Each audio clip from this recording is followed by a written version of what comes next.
Kufus. Thanks for stopping by. The subject we're going to talk about today has to do with the concept of vision. What's your personal vision for your own organization? It's really important that you have sort of a sense of what you want to accomplish, where you're headed, and what kind of struggle you're willing to put up with to be successful. Because success isn't easy. If it was, of course, everybody would be successful, everybody would be rich, everybody would be healthy, and they're not. So what's the defining difference between those that accomplish the things they're looking for and those that fall short?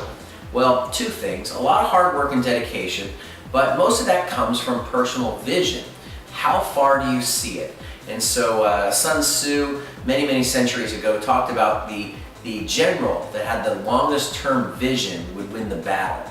And in this particular war, you're battling with yourself. What is your vision for your business? What is your vision for your personal life, your relationships? If you see it as short term, you're going to make different decisions than if you see it as a long-term business. A lot of people get in a business like direct selling, relationship marketing, and they see it as they're going to give it a try, which isn't really a commitment at all, right? I'm just going to give it a try. I'm not saying I will, not saying I won't. If I don't, don't say I didn't try.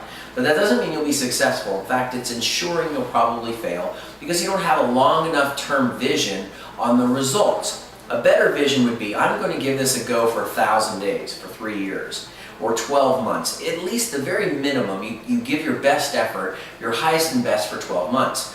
But if you can give 3 years, you're going to ensure yourself some success. If you have that type of vision, then the setbacks that occur during your first week, or your first month, or your 5th month, or your 2nd month, or your 12th month won't really matter much because it's just part of the journey.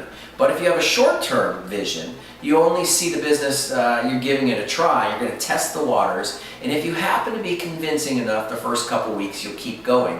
That's never going to make it for you.